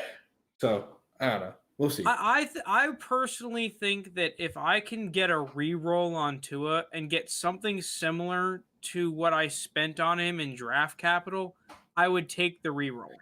I just don't think you're getting that though, because Tua is like, I don't know, a fourth overall, fifth, like 104, 105 in rookie drafts, even 103 at times. Yeah, not necessarily that price, but I think if you can get something similar, like an actual random first, right? Something that's not guaranteed to be the 11th or like a championship level first round pick. So say this team, it's literally a startup. You just finished your startup. Everyone's about equal. Like you don't know where teams are going to end up. Yeah, would you I'd trade take them the for a first. 2023 first? Yeah. Yeah, I think I definitely would too. I just don't know if you're getting that at this point in time.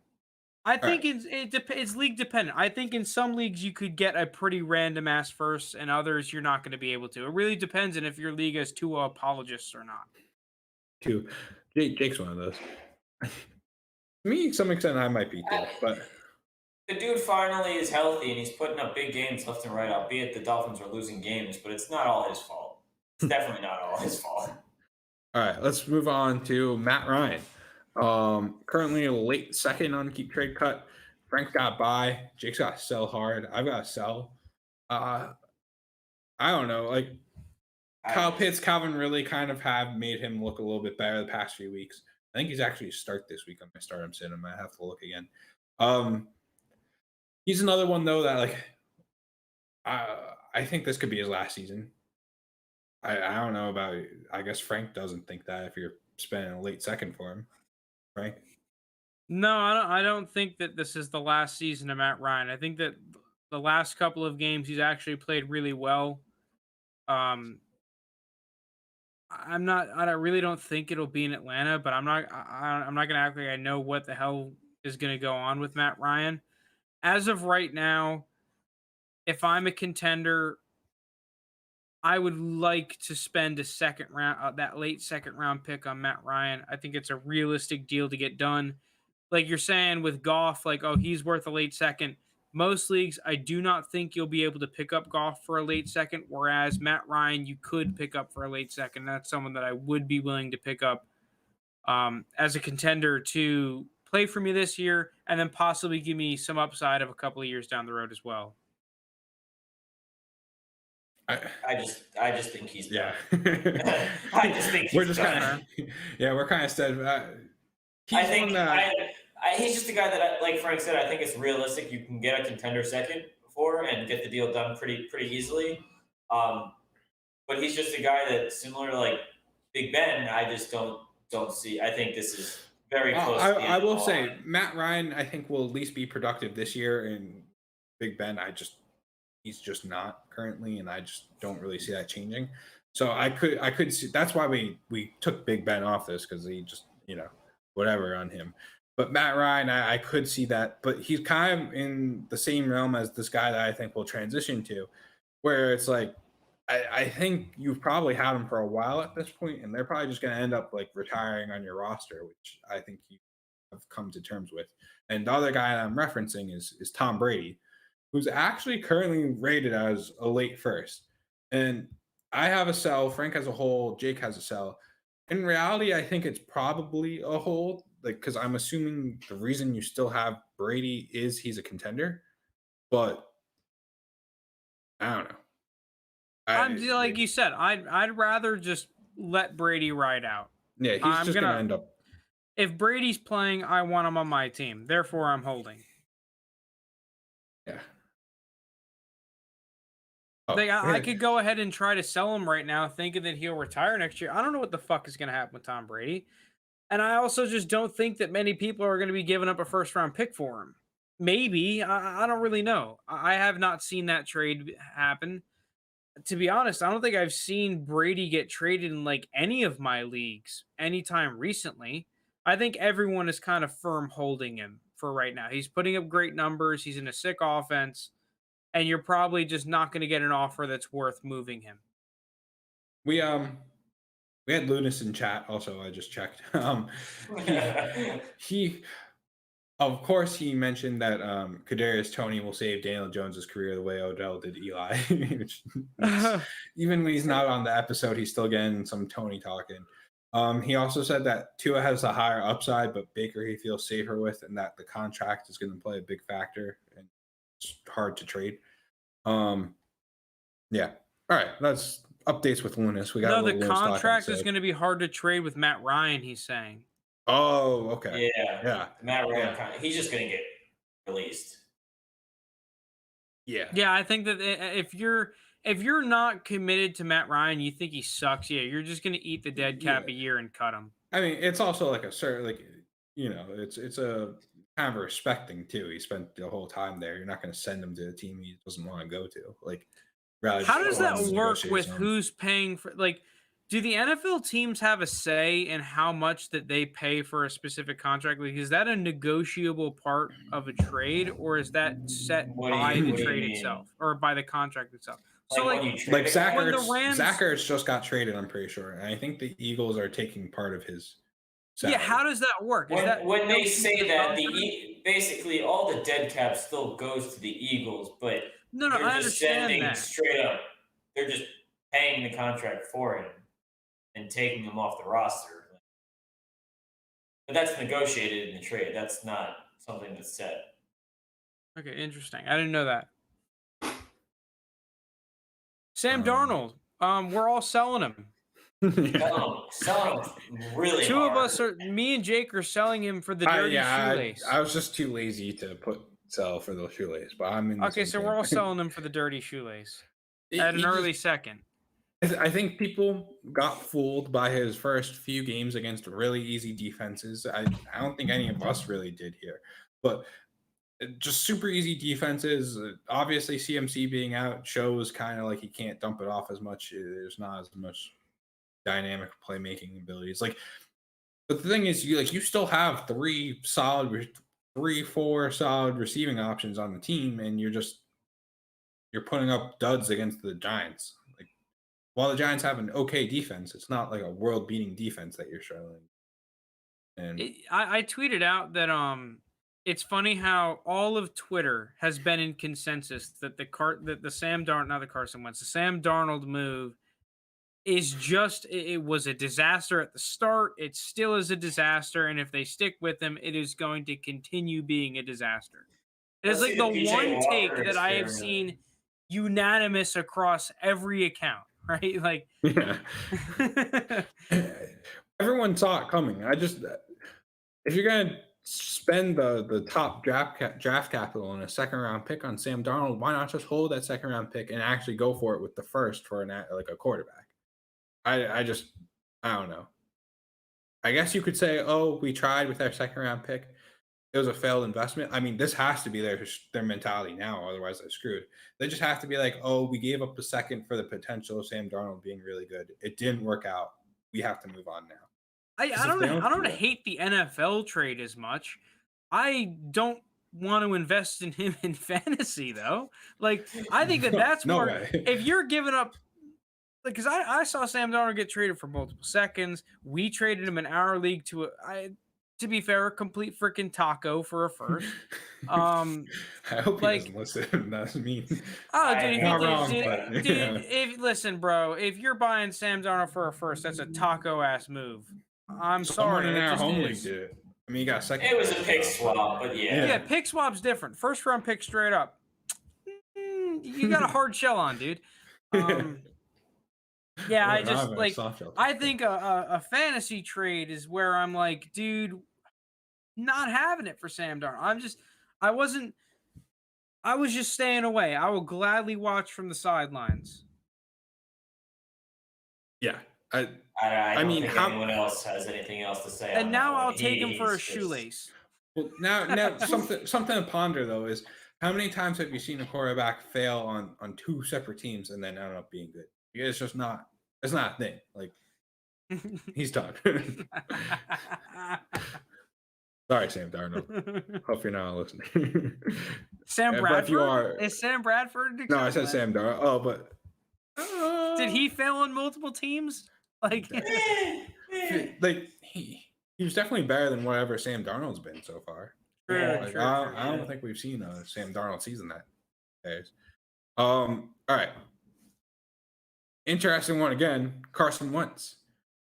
We have across the board, just everyone's on a different opinion here. Frank buy, Jake hold, me sell. He's currently ranked as an early second. I'll say,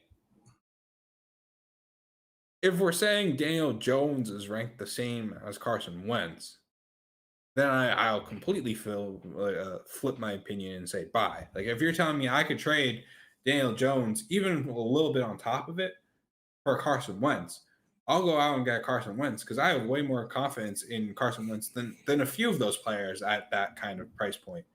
But to me, most of those guys at that price point kind of are a sell, just because they're all the questionable guys that you don't think will be future players.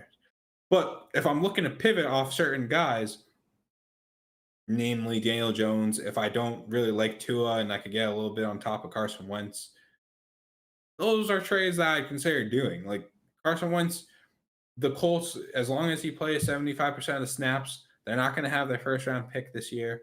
There's not really any means of them going out and getting a different quarterback to get Carson Wentz. You hope they bring in another receiver that can help him out.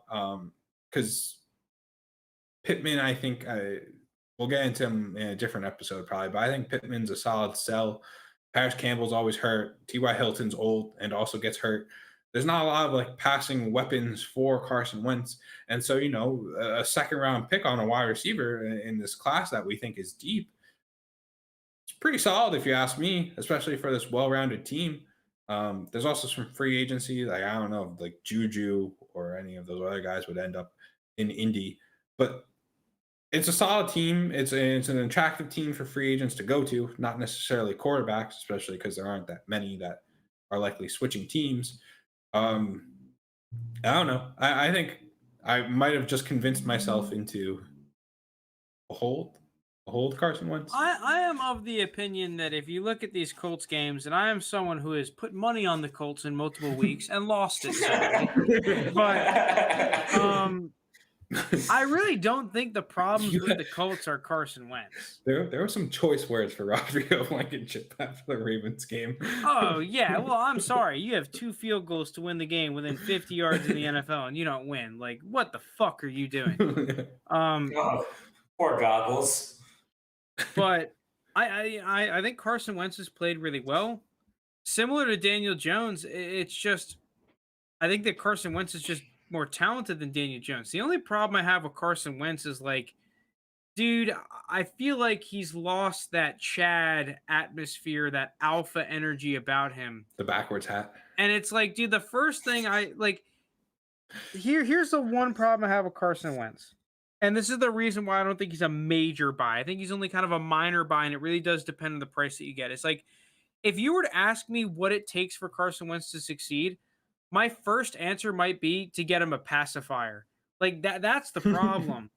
Like, I don't know what the fuck. Like, he's got the talent. What? He's got everything. I just there's this little bit of reserve with Carson Wentz that he's just still not. All right, but what does the pacifier do? It's like it gives that baby. It gives him a little bit of confidence. He's got something to suck on. Yeah, he's walking out there to take a snap. He's got a freaking pacifier in his mouth. That's gonna give him all the confidence. Hey, it's at least something he won't give to the other team. Maybe he should take up smoking. He'll look cool. Yeah, that's what he needs. You're right. Carson Wentz needs a pack of Marlboro Reds, just starts ripping some Cutler heaters. vibe. That's what will bring him back. He needs to start being the bad boy. He needs to be ripping sticks on the sideline. He just needs to take on full greaser energy. Just slick back hair. Well, all right, Marlboro Derek Carr, Reds. Dye his hair, wear eyeliner. Not that he actually. That's what he needs. On Derek Carr. I don't know. For some reason, I like Carson Wentz as a prospect. He's shown it.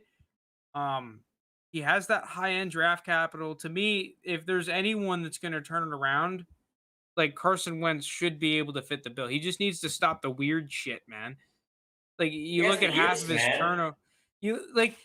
He's the one dude in the NFL where you're like, if you'd never played hero ball, you would be so much better. Just stop. Just throw the ball away. Just like don't do this crazy stuff. Well, all right. In a different realm, we got Teddy Bridgewater out here, who definitely does not do crazy stuff. He's currently ranked around a late second, early third. I still have to sell on him just because I think one of those marquee guys is going to end up there. I don't know which one. That is kind of a big if, but Denver's an attractive team. They're a team that's shown that they can win the Super Bowl in recent years. They're a team that has gone to the playoffs. I don't know. It's just something that I don't see Teddy Bridgewater being the quarterback for.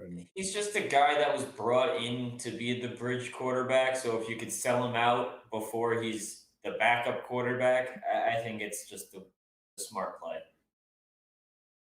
I have no idea what to do with Teddy. I have him in our home league, and I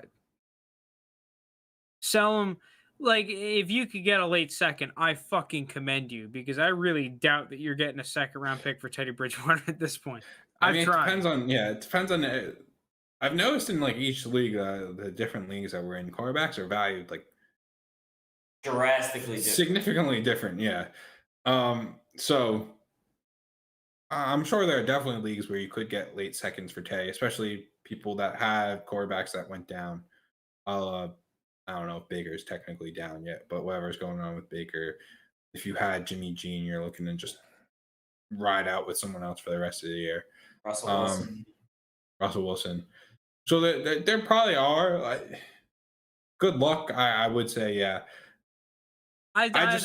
For the third round pick, I think I'm just going to keep him. Frank, I'll give you a third round pick right now. Exactly. I think I'm just going to keep him. I need a third quarterback, so I'll just keep him for the third. You give me a second, all of a sudden I start thinking. Yeah. He's just someone, too, that he had a good schedule at the beginning of the season and was putting up decent numbers. For the rest of the season, is he going to be that much better than... He's a little banged up right now, too, unfortunately. Yeah. Like, is he that much better than a Darrell Henderson in your flex? I don't know. No, probably not, but yeah. It also depends. Like 6-point passing touchdown league, you might be able to start getting a second round pick for him. Yeah, that's definitely different. But yeah. All right. Interesting one. Derek Carr. He's someone that probably at the beginning of the season, he's currently ranked around a late first on Keep Trade Cut. At the beginning of the season, I would have said sell Derek Carr. But I just think this offense has changed enough to the point of like he's starting to look good. They're actually letting him air the ball out more. He's got solid weapons. I don't really see this team finishing poorly enough that they replace him. The only thing that's keeping me from putting him as a buy, and I'm just going to leave him as a hold, is the fact that I don't know what they're going to do with this coaching staff. The Raiders' entire front office has been messed. Like a bunch of the top people resigned due to the stadium and the tax implications of the stadium. Then you had the whole Gruden thing go down. So then you have a interim head coach, and I don't know how you say it, Basisha, whatever, who seems pretty cool. He seems like he's a good coach, but like, is that the direction that they're going to go in at the end of the season? I don't know. So there's a lot of question marks with Derek Carr, which is what's holding me back from a buy, but he's been good. He's actually looked solid, which is something I didn't really think I'd be saying about Derek Carr after the past year and a half or so. But here we are now. I'm just going to say hold for Derek Carr. I am also going to agree with you on a hold simply because the first round pick, I think I'd rather just spend my first round pick on a different player than Derek Carr. I don't think he gives me enough of a competitive advantage. And on top of that, compared to someone like a Mac Jones, I don't think I get the longevity. So in terms of quarterbacks that fit the bill of a first round pick, Derek Carr to me does not. If I were able to pick him up for some other different type of package, whether I'm giving up players or I'm giving up 2 second-round picks or something, yeah, sure, go knock yourself out. I really don't think that the Derek Carr managers, rosters are going to be selling for anything less than that late first-round pick at least. Therefore, hold. He's in the void. He's in the void between that early second-round pick and late first-round pick. Kind of like with Jake at least, and I think a lot of other people with Kareem Hunt. To him, it just wasn't worth selling for anything less than that first-round pick. But a lot of people, because of the situation and whatnot, and the fact that you could have easily just convinced yourself that Kareem Hunt was going to be only a lower tier RB2, you weren't going to offer the first-round pick. You would have rather just drafted an ETN at the time. Mm-hmm. Mistake, but that's fine. Just saying. Yeah, at the time. Well, I have Derek Carr as Okay, he was top 10 running back before that. But anyways, go on. ETN's younger. JT's just like throwing. Jake is just blood's boiling. JT's throwing out these shots like.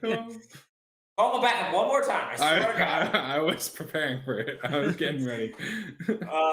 Anyways, back to Derek Carr. I have him as a sell just because I think it is realistic that one of these teams that has an injured quarterback, whether it be Russell Wilson or even if they have an aging out quarterback like a Matt Ryan or a Ben Roethlisberger or a Tom Brady that we've been talking about, that they would be willing to spend, especially if they're a contender, that they would be willing to spend that late first, a contender first for a guy like Derek Carr. And if that's the case, I'm just going to re-roll the dice on a first-round pick and say, just because the upside for Derek Carr isn't there. He's going to be a middling quarterback 2 at best, and that's just what it is.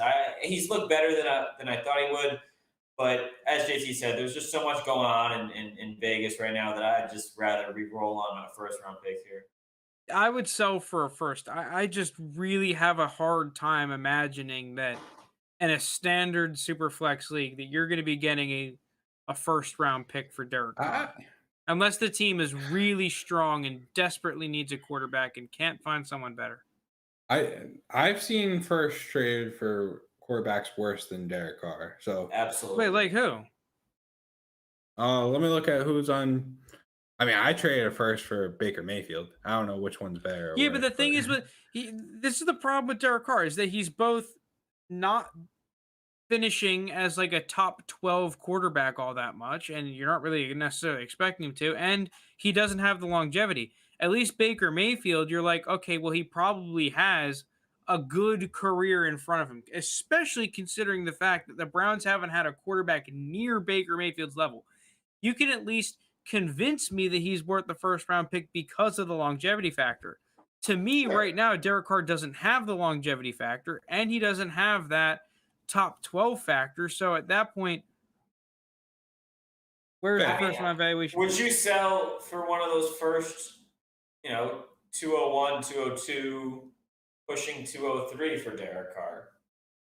Probably not. If I need a quarterback, I'm not finding in super flex rookie drafts, I'm not finding a quarterback better than Derek Carr at that point, the 201, 202, 203. I agree. Yeah, exactly. I'm not selling for that. Fuck that.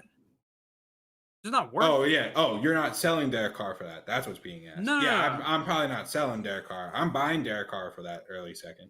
And I also don't think that many people especially come rookie draft time, are like, oh, yeah, I'll gladly give up my 110 for Derek Carr. Like, yeah, I mean, we saw this year people would rather just draft Mac Jones than trade for Derek Carr. And that's which I partly think is the right because at least Mac Jones has that all the rookies have that longevity factor to them.